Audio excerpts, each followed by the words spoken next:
NEET 2022 की परीक्षा में हिमाचल के कई होनहारों ने अपनी प्रतिभा के दम पर राष्ट्रीय स्तर पर लोहा मनवाया है। ऐसे ही छात्रों में एक ही जिला चंबा के दिया बिजलवान दिया ने सीट परीक्षा में 270 में से 627 अंक हासिल किए हैं, जिससे दिया के परिवार परिजनों और स्कूल में खुशी की लहर है। दिया की सफलता के बाद उन्हें बधाई और शुभकामनाएं देने वालों का तांता लगा हुआ है। दिया की इस उपलब्धि के लिए उनके स्कूल में सम्मान समारोह का आयोजन किया गया, जिसमें दिया और उसकी मां शामिल हुई। इस दौरान दिया ने अपनी सफलता की सारी कहानी स्कूल के बाकी बच्चों के साथ साझा की, तो वहीं सफलता का श्रेय टीचर्स और माता पिता को दिया। So my name is Diya, as all of you know, and I have secured all in 627 marks in NEET exam. So first of all, I would apologize to all of you that have been late 15 minutes. So I know आपने बहुत इंतज़ार किया है and it gets boring मेरा नाम सुन के।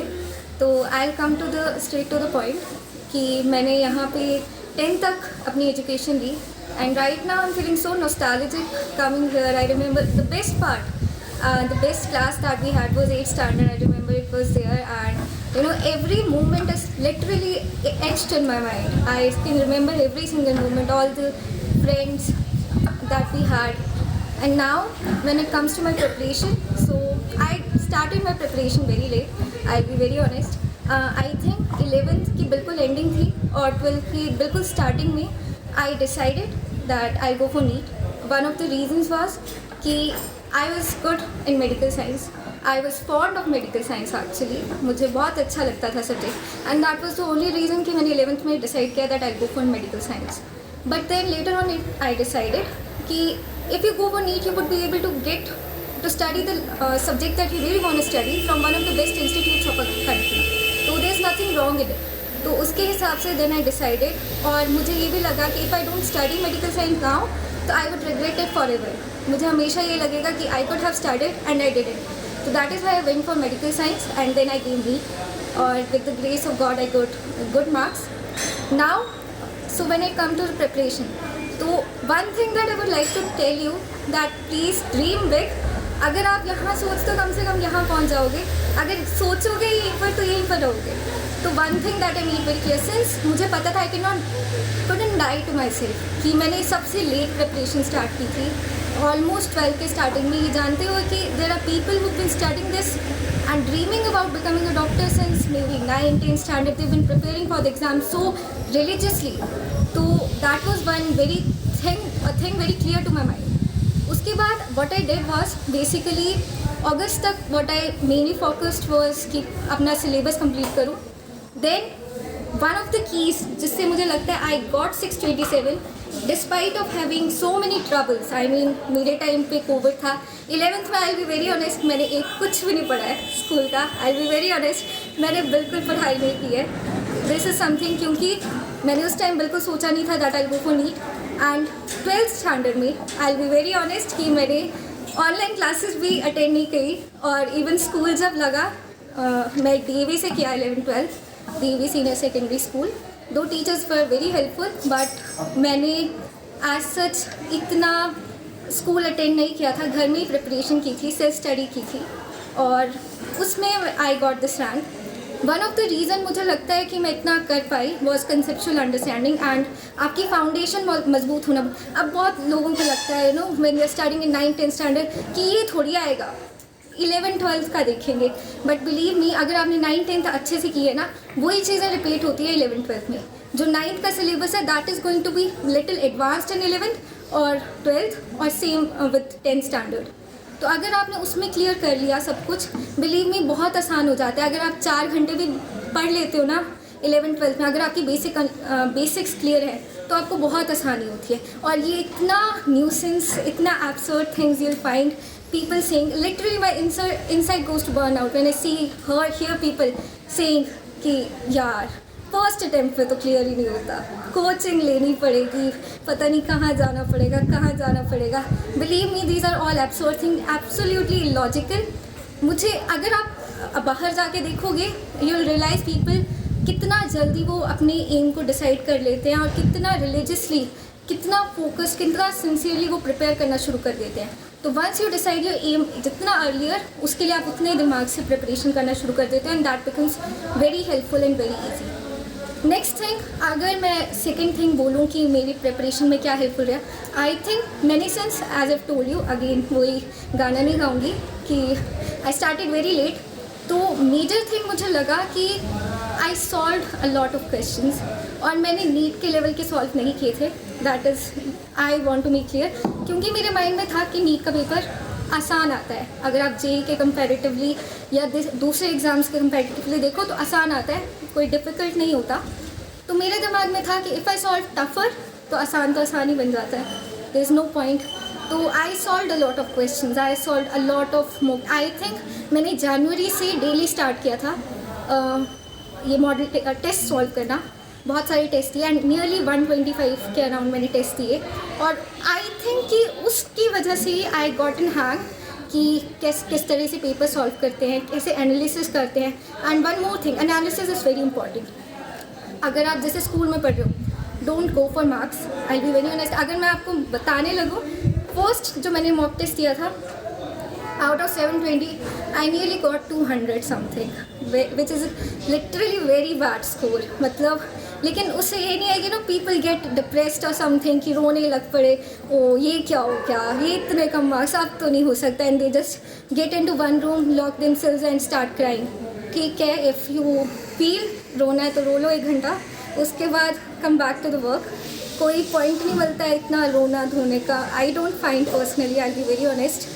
तो सबसे पहले just work hard, don't think इतने कम मार्क्स है, स्टार्ट थिंकिंग कि क्यों इतने कम आए, और जो टॉपिक्स आपको लगता है जिसमें कम आए, फॉर इंस्टेंस कोई भी अगर आप स्कूल में पढ़ रहे हो, से कोई टॉपिक है, सोशल स्टडीज़ में है, बुद्धिज़्म है, जैनिज़्म है, इफ़ यू डोंट आपको लगता है कि मार्क्स कम है, stop cramming question answers, rather than book खोलो और स्टार्ट स्टडिंग बुद्धिज़्म, जैनिज़्म क्या है।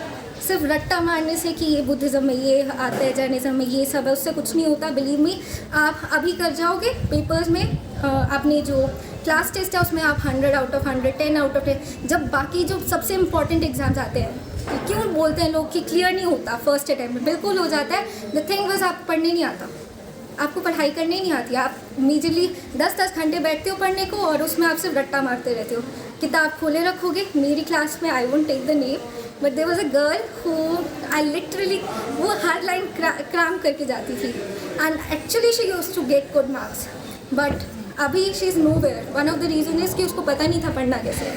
तो आई वुड से कि टारगेट सेट करो। मैंने कभी नहीं सोचा मैं इतने घंटे पढ़ूंगी, क्योंकि मैं पढ़ती थी ज़्यादा, क्योंकि मेरे पास कुछ करने को ही नहीं होता था, मैं घर में ही रहती थी पूरा दिन, आज सच मैं इतना जाती नहीं थी बाहर, तो मैं पढ़ती थी। But I used to set targets कि मुझे ये पढ़ना है, ये टॉपिक कवर करना है, तो आई जस्ट स्टडी कि अच्छा ये आज अगर से there is a topic on transportation in plants, so I have to cover it, and that is the thing that I cover. मेरी बेटी दिया बिजलवान, जिसने इस बार नीट में 627 अंक हासिल किए हैं।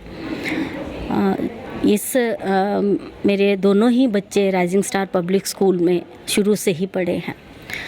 मैं ये कहना चाहूँगी कि बच्ची की मेहनत के साथ साथ इस विद्यालय ने जो इसको दिया है, जिसको कहते हैं कि एक घर की नींव को पक्का करना, वो कार्य इस विद्यालय के माध्यम से हुआ है।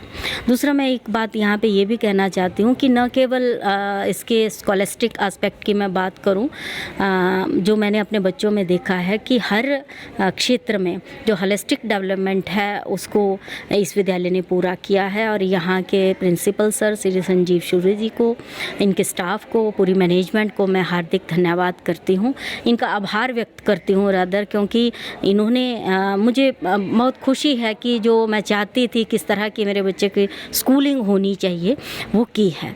आज ये अगर मैं ऑनेस्टली इस बात को का आंसर दूँ तो क्योंकि मैंने एक ब्लॉक रिसोर्स कोऑर्डिनेटर के रूप में भी कार्य किया है और लंबे समय तक मैं शिक्षा विभाग में मिशन के साथ साथ जिसको बोलते, चाहे वो DPP प्रोग्राम हो, समग्र शिक्षा हो, या फिर राष्ट्रीय माध्यमिक अभियान की मैं बात करूं तो उससे जुड़ी रही। तो शुरू से ही मेरे मन में था कि मुझे अपने बच्चे को गवर्नमेंट स्कूल में पढ़ाना है। और जब मेरी बच्चे स्कूल गोइंग हुई तो मैंने यहाँ एक विद्यालय में जो मेरे घर के पास पढ़ता था, मैंने बात की कि मैं अपने बच्चे को इस विद्यालय में डालना चाहती हूँ, सरकारी विद्यालय में डालना चाहती हूँ। तो पता नहीं अब उस समय हालात ऐसे थे, तो उन्होंने कहा कि मैम, जो वहाँ पे केंद्रीय मुख्य शिक्षक थे, तो उन्होंने कहा कि मैम मैं अपनी गारंटी ले सकता हूँ, पर बाकियों का कई बार स्टाफ ट्रांसफ़र हो जाता है या कुछ है, तो आप अपने हिसाब से निर्णय लें। तो इस समय फिर मैं दुविधा में पड़ गई। तो इस कारण से ये एक बहुत बड़ा कारण रहा कि जिस वजह से मैंने बेटी को जो है वो गवर्नमेंट प्राइवेट स्कूल में डाला। बट मैं शुरू से अभी भी कहती हूँ, विद्यालय कोई भी हो, चाहे वो प्राइवेट है चाहे वो गवर्नमेंट है, किसी भी प्रकार का विद्यालय हो, लेकिन उसमें गुणवत्तापरक शिक्षा होनी चाहिए, वो सबसे अधिक महत्वपूर्ण है। अगर हम प्राइवेट विद्यालय भी खोल लें और वहाँ पे बच्चों से फ़ीस या पेरेंट्स से फ़ीस अच्छी ले लें, लेकिन गुणवत्ता नहीं दे पाएँ तो उसका कोई लाभ नहीं है। और अगर हम फ्री एजुकेशन दे रहे हैं, पैसा नहीं ले रहे हैं, लेकिन बच्चे को वो गुणवत्तापरक शिक्षा नहीं मिल रही है, तो वो हमारे ऊपर भी एक प्रश्न चिन्ह लगता है। यही एक सबसे बड़ा कारण रहा है कि जिस वजह से मैंने बच्चे को प्राइवेट स्कूल में डाला। जी, ये वही विद्यालय है जहाँ पर चंबा की होनहार लड़की रिया ने नेट की परीक्षा में 720 अंक में से 627 अंक लेकर पूरे भारत में अपना नाम रोशन किया है, तथा वहीं इस विद्यालय का भी नाम रोशन किया है। ये दूसरी मर्तबा है कि इस राइजिंग स्टार स्कूल से पहले एक बच्चा जो था वो उसने टॉप किया था, और ये दूसरी चंबा की ये वही रिया है जिसने यहाँ पर इसी स्कूल से पढ़ाई करते हुए इसने पूरे भारत में 627 अंक लेके टॉप किया है। हमसे जुड़े रहने के लिए हमारे YouTube चैनल को सब्सक्राइब करें और नई वीडियो की नोटिफिकेशन के लिए बेल आइकॉन को दबाएं। अगर आप ये वीडियो Facebook पर देख रहे हैं तो लाइक जरूर करें और ज्यादा से ज्यादा शेयर करें। इसी तरह के और भी अपडेट्स के लिए फॉलो करें हमारा Instagram पेज himachal.k3।